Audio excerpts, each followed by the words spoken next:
Hey, this is Caesar with Reviver and Remodeling, and today we're going to go over how much a bathroom remodel costs in Dallas in 2026. So there's a lot of variations, just like kitchens, in quality, size. Your existing house matters a lot, so whether you have a slab or pier and beam foundation. But just like with the kitchen video we did last week, we're going to try to consolidate all that information into some ranges so you can have an idea of what you could expect to spend if you're considering a master bathroom remodel. So the first range that we're going to get into is going to be basically a cosmetic refresh with some considerable changes. So that it's a little bit different from kitchens in that we're going to start a lot lower because typically the spaces are smaller. So we're going to start around $18,000 for a master bathroom, and we're going to go all the way up to $40,000. So what this means is, in a shower, unlike a kitchen where you can just reface the cabinets or paint the cabinets, we are not going to do that to tile. We typically have to demo all of the tile on the shower, in the shower, on the bathroom floor, regardless. So all of that is going to be new in this price range. Your shower tile, your shower floor tile, your bathroom floor tile. Typically we're going to go ahead and replace your vanity, your fixtures, things like that. The difference is that everything stays in its place. So the shower does not change in size. The toilet location does not change in any way. So it's just a lot of new materials going into the same space, right? And a lot of times people can be really happy with this. If your bathroom space works right now, if it makes sense where you go into the bathroom, where your toilet is, whether your tub is, whether you have one or not, if the space makes sense, this is where people can land, and at the end they can be very happy. Now, the next range where it climbs a little bit is going to be from $40,000 to $80,000. So in that range, this is where something doesn't make sense. Sometimes maybe people don't have an enclosed toilet room or water closet, and they would like to have a separated area from the rest of the bathroom just for the toilet. In other cases, you have people that have a freestanding tub or a built-in tub that say, I haven't gotten in that thing in 5 years, 8 years, 12 years, whatever. I want to get rid of it. We want an extra vanity. We want storage. We want more closet space, things like that.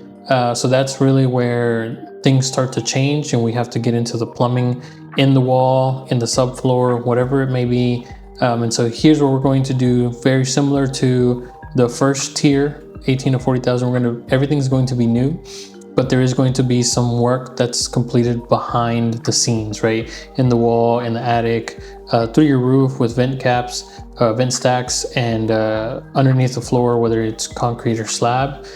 And that is a segue into the next section where, let's say you want to do everything that we just talked about in that range, but we're going for high level finishes. So we're going for things like marble tile in your showers, maybe a wet room in which we have the tub inside of the shower, which means it's a very large shower.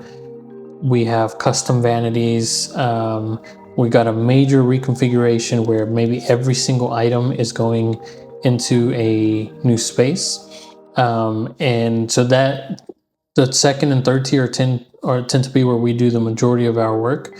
Some level of reconfiguration, moving the wall, moving doors, adding pocket doors is something that we tend to do in bathrooms a lot, just because usually if you're just doing a master bathroom remodel, that means you're not changing adjacent walls or adjacent rooms. So where a door opens or closes can affect whether on the other side of that door you can have a vanity, you can have a tub, things like that. So there's a lot of room to play with there. But in that 80K plus range, we're talking a full custom master bathroom. So custom vanities, like I mentioned, we're probably going to do high-end fixtures with our sink faucet, probably marble or some other a little bit more expensive material, even if it's just the tile in the shower. Things like the liege tile that are becoming more and more popular, large format porcelain slabs or large format tile in general can be a little bit expensive just because of the sheer size of it. From an installation perspective, it is also a little bit more work. So that's where you really open up the doors and say, okay, I want to reimagine this space, and we're not going to take into consideration any walls, any doorways, anything. It's just, we have a set size here and everything has to fit in here, right? And one of the biggest things that people should consider is that if you have a slab foundation and you want to relocate plumbing, yes, it's possible. It's just like when people ask me, or they tell me, hey, I think this is a load-bearing wall, we probably can't get rid of it. That's not true. We can get rid of pretty much any load-bearing wall in any house, even if it's in your bathroom, whatever it may be. What we always or typically need is a place to support beams and the beams themselves. So that's really the only thing that is you have to consider. With the slab foundation though, you have to understand that it is inherently more expensive to relocate plumbing in a slab foundation house versus a pier and beam house. And here in Dallas, we're pretty split. I might even say there's a little bit more pier and beam houses than there are slab foundation houses. In some areas, like in the conservation districts, historic districts, in like Junius Heights, Vickery Meadow, places like that, you actually have to have pier and beam foundations because it's part of their ordinances. So sometimes you can't do anything about it, and that's not necessarily a bad thing.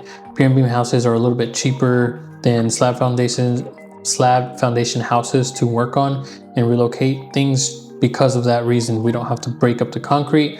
Once we demo the floor, we can usually remove or cut into the subfloor, and we have access to relocate everything that we need to.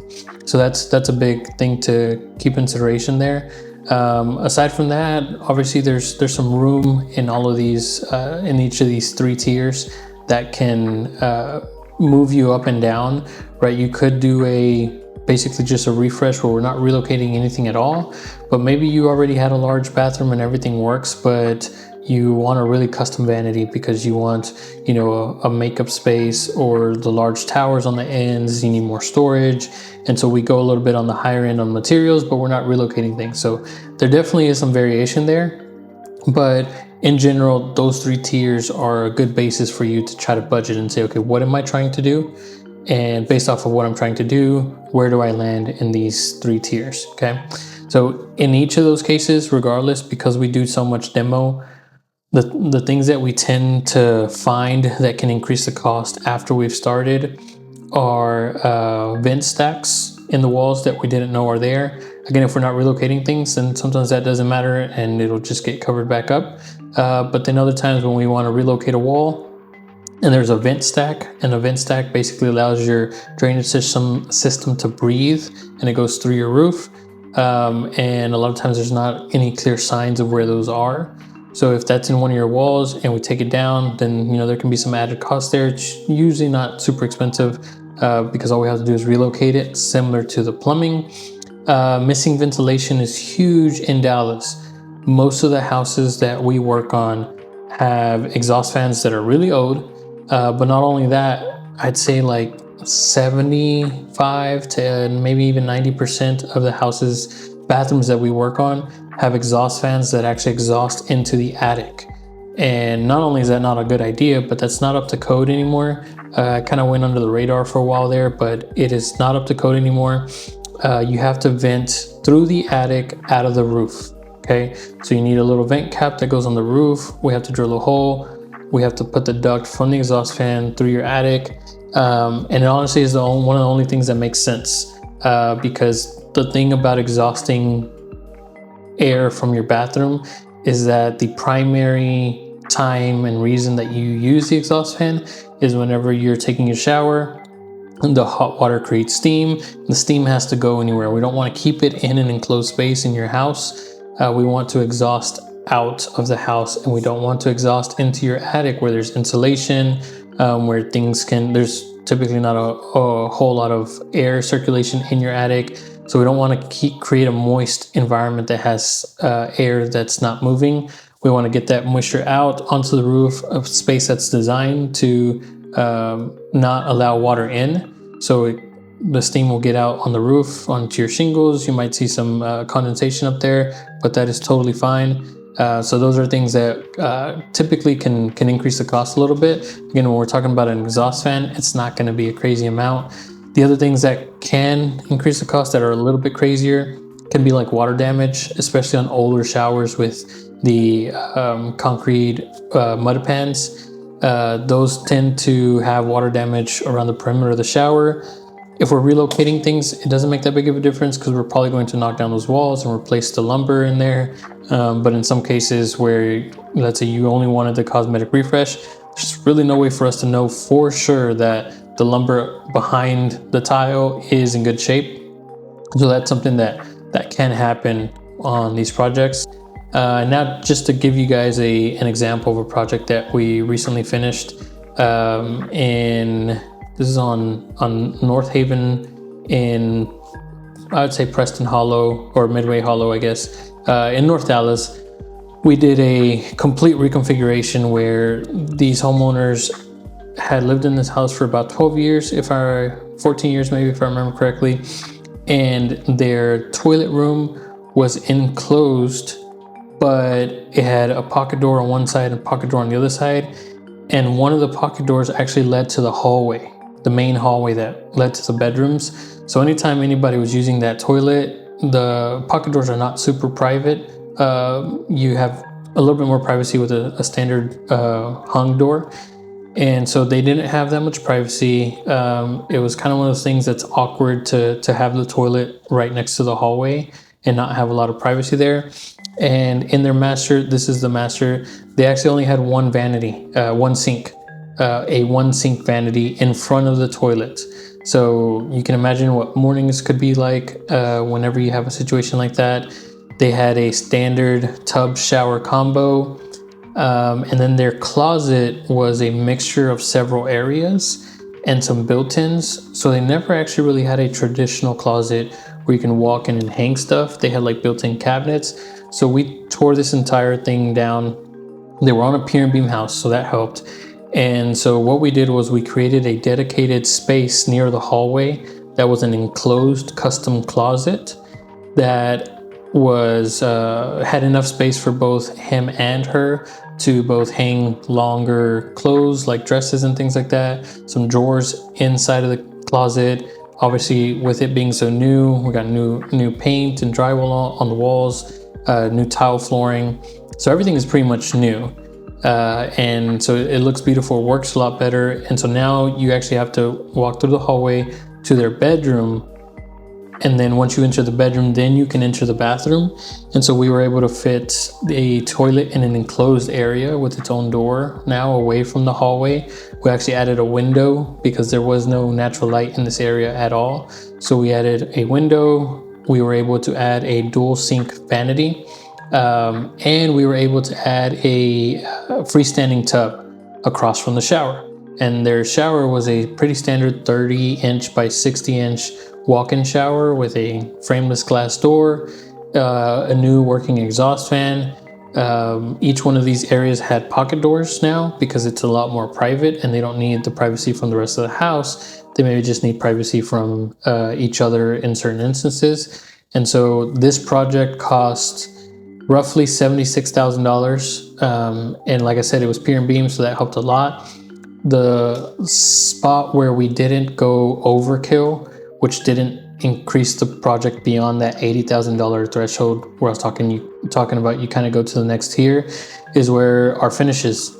So we used some pretty standard porcelain tile for the bathroom floor. We used some nice tile for the shower walls and the shower floor. But then other than that, we actually reused the toilet they had before. We got a pre-made vanity that came with a pre-made countertop, sinks. We got some faucets, some standard mirrors. The tub was not super expensive, the freestanding tub. The tub filler, we actually opted for a more budget-friendly tub filler.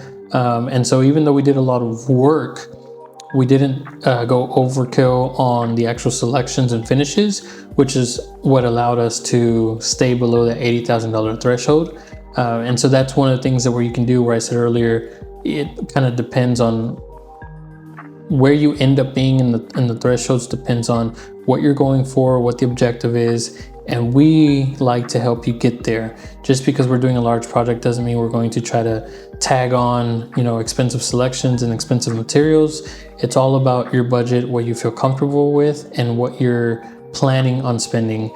So a lot of times that is something that we ask from the very beginning, is what are you expecting to spend on this project? Because that allows us to tailor selections, tailor options to you, so we can tell you, hey, you know what, you know, you have a slab foundation house, relocating every single plumbing item in here, we probably cannot do for that amount, but have you thought about this? Could we do this?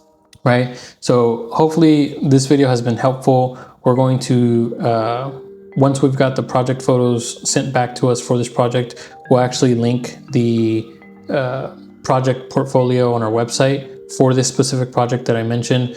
We'll put that in the description so that you guys can know what I'm talking about, maybe even follow along. But if you're considering a master bathroom, guest bath, anything like that, any kind of bathroom remodel, and you don't know where to start, you have questions, feel free to reach out to us. You can call us or text at 469-750-3466. You can also email us at contact@rr-remo.com. You can check out our website. You can fill out the form on there. You can DM us on Instagram. We're very accessible. If you have any questions, just reach out to us and we'd be happy to help you with your master bathroom remodel.